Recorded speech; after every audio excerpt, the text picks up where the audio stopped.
मुंबई वडोदरा हायवेचा मोबदला न दिल्याने शेतकरी महिलेची आत्महत्या केल्याचा कुटुंबांचा आरोप। सरकारचे डोके ठिकाणावर आहे काय? लाडकी बहीण आहे दुर्लक्षित, ग्रामस्थांची टीका। पालघर जिल्ह्यात मुंबई वडोदरा एक्सप्रेसचे काम प्रगतीपथावर सुरू असून तलासरीमधील बोरमाळ कोचाई येथे मागील 2 दिवसांपासून ठेकेदार कंपनी भूसंपादन अधिकारी यांनी पोलीस बंदोबस्तात आदिवासी शेतकऱ्यांच्या जमिनी मोबदला न देता ताब्यात घेण्याचे सत्र सुरू केले आहे।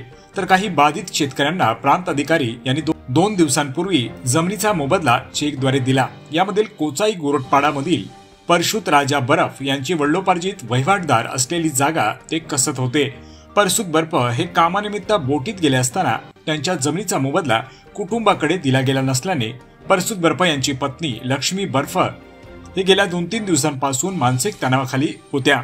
त्यांच्या घरच्यांच्या म्हणण्यानुसार जमिनीचा मोबदला दिला गेला नाही आणि त्यामुळेच त्या मानसिक तणावात होत्या। जमीन आमच्या ताब्यातून जाणार म्हणून जे दिसेल त्याला त्या बोलत होत्या।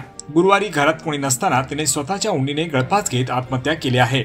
ही आत्महत्या नसून शासनाने घेतलेला बळी असल्याचा आरोप त्यांच्या कुटुंबियांनी करत सरकारवर टीका केली आहे। याबाबत प्रांत अधिकारी यांना विचारणा केली असता त्यांनी हे आरोप फेटाळले आहेत। गलत बात है, ऐसा विषय नहीं है कि उनको मुआवजा मिला नहीं तो उन्होंने सुसाइड किया। This is completely wrong.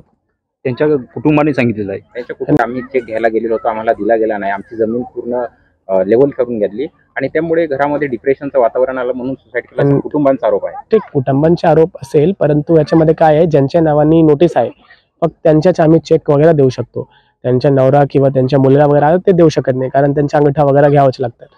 तर ते आम्ही फक्त ज्यांच्या नावानी नोटीस आहे त्यांच्याच देऊ शकतो।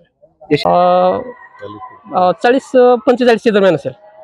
आईला आम्हाला सांगितले होते काय पैसा नाही भेटणार, काय नाही करू, काय असं करत होती। ते टेन्शन त्या दिवशी पाशी घेत होती। परशुत राजा बर्फचा मुलगा आहे ना, आम्हाला त्या दिवशी पर्यंत सांगितलं काय चेक नाही, वडील आल्यावर वडील आला तरी आज पण गेलेले, तरी पण आज परत चेक नाही भेटले ना। आमचे हक पाहिजे, असं जागा पण नाही ना, झाडबुडांचं पण सगळं। मुंबई वडोदरा एक्सप्रेस हायवे याचं काम प्रगतीपथावरती आहेत। पालघर जिल्हा हा आदिवासी बहुल जिल्हा आणि बहुतेक ह्या जागा जमिनी ह्या आदिवासींच्या जमिनी आहेत। सध्या 5-6 दिवसापासून पालघर जिल्ह्यातील तलासरीमधील कोचाई या ठिकाणी हे जे हायवे अथॉरिटी असेल किंवा प्रशासन असेल, हे आदिवासींच्या जमिनी बळजबरीने बळकावून त्या ताब्यात घेण्याचा प्रयत्न करत आहेत। मुळात काही जमिनी ह्या त्यांना कुळ कायद्याअंतर्गत मिळालेल्या आहेत, तर काही जाग्यावरती अनेक पिढ्या हे आदिवासी जमिनी कसत आहेत। अशीची आज एक दुःखदायक आणि मनाला हेलकावणी घडणारी घटना घडलेली आहे। कोचाईमधील एक बर्फ कुटुंब ज्यांना जमिनीचं आणि झाडांचा मोबदला न दिल्यामुळे मानसिक तणावाखाली येऊन एका बाईने आत्महत्या केलेली आहे। मी याच जागेवरती आहे, ही जागा पूर्ण आहे आणि ही जागा ती अनेक वर्षापासून कसत होते। तिचे जे नवरा होता हा बोटीमध्ये गेलेला होता आणि त्यानंतर ती ही जी रक्कम होती काही दिवसापूर्वी संबंधित जे प्रशासकीय अधिकारी आहेत, सक्षम प्रांत अधिकारी आहेत, यांनी जागेवरती येऊन काही लाभार्थ्यांना पैसे चेकच्या स्वरूपात वाटप केले। परंतु सदर ज्या महिलेने आज आत्महत्या केली, हे महिलेचे जे पती होते ते रोजगाराच्या निमित्ताने एका बोटीमध्ये कामाला गेल्यानंतर ग्रामस्थ आणि त्या बाईने विनंती केली की आम्हाला या जमिनीचे मोबदला द्या। जागा गेली, सगळं गेलं, होता हातचं ते सगळं निघून गेलं, मात्र हातात आता काही मिळणार नाही आणि त्यामुळे ह्या ज्या शासनाकडून त्यांना मोबदला न दिल्यामुळे ह्या मानसिक तणावाखाली येऊन तिने आत्महत्या केल्याचा आरोप तिचे कुटुंब करीत आहेत।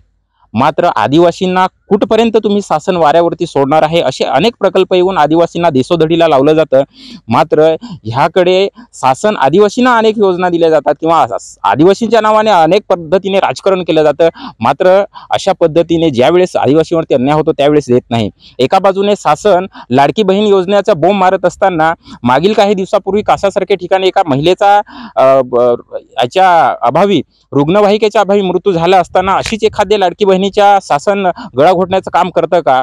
आदिवासींचा कुठपर्यंत तुम्ही अंत बघणार आहात? आणि त्यामुळे शासनाने या गोष्टीकडे गांभीर्याने दखल देऊन आदिवासींना न्याय दिला पाहिजे, नाहीतर ही जनता तुम्हाला आयुष्यात माफ करणार नाही। एमडी न्यूजसाठी निलेश कासट, पालघर। महाराष्ट्रासह देश विदेशातल्या ताज्या घडामोडी आणि बातम्या पाहण्यासाठी गुगलवरती जाऊन www.mumbai-24.com या आमच्या वेबसाईटला भेट द्या। त्याचबरोबर YouTube वरती जाऊन मुंबई डेडलाईन 24 हे चॅनेल सर्च करा. सबस्क्राईब हे बटन दाबा. आमच्या नवीन घडामोडी आणि ताज्या अपडेट पाहण्यासाठी बेल आयकॉनला क्लिक करा.